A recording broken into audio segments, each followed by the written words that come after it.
Hidden in the serene hills of Helambu, just north of Kathmandu, lies a sacred gem, Aama Yangri Peak, rising to 3,771 meters.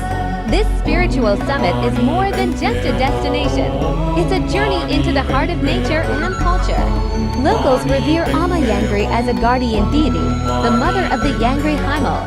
The trail to her peak weaves through dense rhododendron forests, ancient Buddhist monasteries, and colorful prayer flags fluttering in the mountain breeze.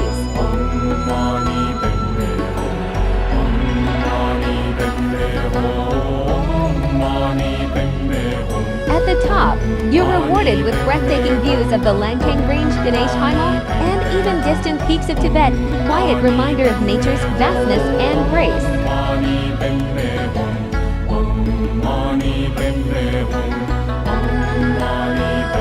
This is more than a trek. It's a